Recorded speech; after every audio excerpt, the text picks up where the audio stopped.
We have Jared on with us this morning. So, Mr. Woodruff, good morning. Hey, good morning, TTT, and good morning, everybody in Trinidad and Tobago, and by extension, the world. Well, good morning from the US, right? Oh no, I'm in Trinidad. Oh, I'm in all Trinidad right. and Tobago right now. So we Denise is in sanitized and New York physically City. distanced, but making sure we get in so we can get the specifics of this matter. I wouldn't say debacle or matter or a negative just yet. Because first off, you are speaking to us as management for one of the most prolific female soca artists, not just in the country, but in the arena altogether. Tell me Yes. what sprung the idea of that relationship. Largely, we know a lot of Oh well, artists are generally managed by friends, family, themselves even. So tell me about the relationship between yourself and Denise Osio Balfour. How did that come about? really and truly, I was always involved in the entertainment business, right? We were very instrumental, Woodruff and Woodruff Management, a brother and sister company, right? In booking Lauren Hill, DMX, Method Man for Tower 98.9 way back in the days with William Morris and Creative Artists. Right. And from there, we booked Usher for Trotters, Mr. George, and brought him to Trinidad as well. Then we embarked on Marlon Asher. We produced Marlon Asher with Carl Beaver Henderson, started to manage him and carried him all over the world by the grace of God. Then we embarked on, I helped Nyla Blackman with promotion in Africa and Ricardo Drew with promotion in the Caribbean back then. So Denise Belfon has always been a very close member to my family, right? That comes like my oldest son aunt. So it's like family. But really and truly, we had to manage the TikTok vibe. Then it was like a million in the TikTok put your back in the challenge. Right. So we managed that. We started a challenge in collaboration with A.S. Bryden, Christopher Duvertile. He helped me with Hennessy. And then we started to put Denise face to the promotion on TikTok when it was a million. And from there, it went to 100 million in less than a month. Okay, due to the pandemic, of course, and the fact that it's a really good song. Denise is a very talented artist. She could sing very well, like Mariah Carey. That bad she is. You know what I'm saying? And I mean, she's the whining queen. She's a very good performer, as we call her triple threat, because she writes her own music as well, right? Now she has a lot of faith in our expertise. So when it comes to like clearances, also licensing music for use, our legal, our publishers who are out in London, Jack Russell Music. She belongs to PRS, that's Denise, of course. So she already had a very strong powerhouse, a big team. But I think really and truly, most people don't realize that you have to have a major team, a team who know what they're doing. Your legal have to be in place, your international publishers have to be in place, your PRS.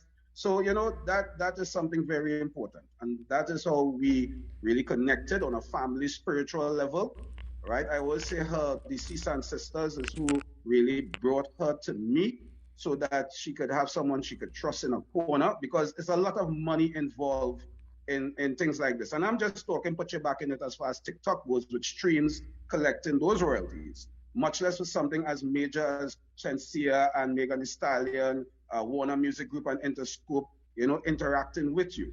So that is how we really connected. Well, you brought it up, Mr. Woodruff, in terms of money, everybody's wondering.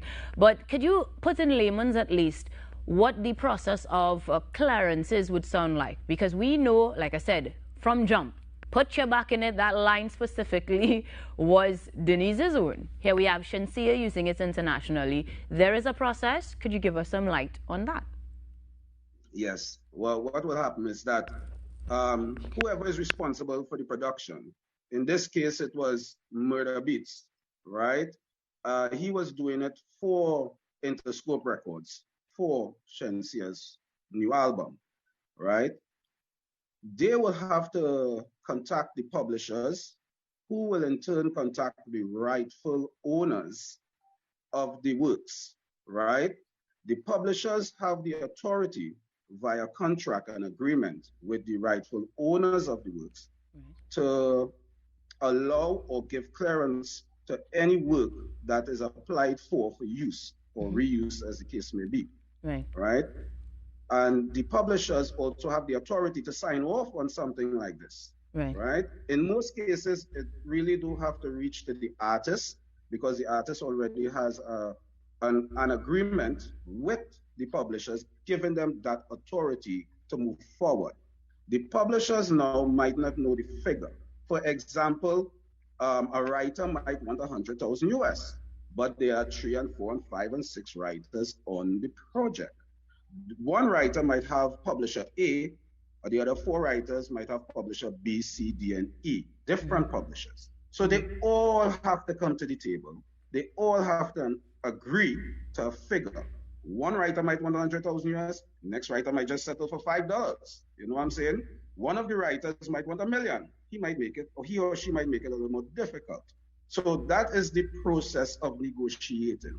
Okay. And once everybody comes to a figure and is an even playing field, as we call it, then all publishers or all artists or their management or even their attorneys will sign off on something like that, right? But it doesn't say like everyone gets the 100,000 equally. Is how good your powerhouse could negotiate individually for the artists, right? Once all those writers or anyone who has to give the permission signs off, it can't be 4 people have to give the permission and only 3 or 2 signed off. All must sign off. And once that is done, right, because this was cleared since October last year, right? But just people don't know that, right? I mean, there are a lot of confidentiality clauses in these contracts when it comes to financials and so on and so forth, because it's like this. Let's say we give Lil Nas X $1 million to license a song for a compilation. Then we call Jay-Z, right? But Jay-Z, he wants more than Lil Nas X. So you know what I'm saying? So that creates a problem.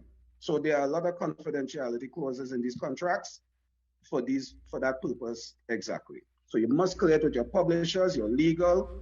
Once the check is cleared, then use your track way beyond. Well, it underscores the importance of having a management team, because we can't imagine Denise having to have all these meetings and conversations. Definitely showing us the importance of a team being everything. But you mentioned specifically the check. The questions are in the air, and what I would like to get an idea of is values. You tend to give examples when you're chatting. So could you give us an example of what sort of price range we could look at where these licensings and releases are concerned?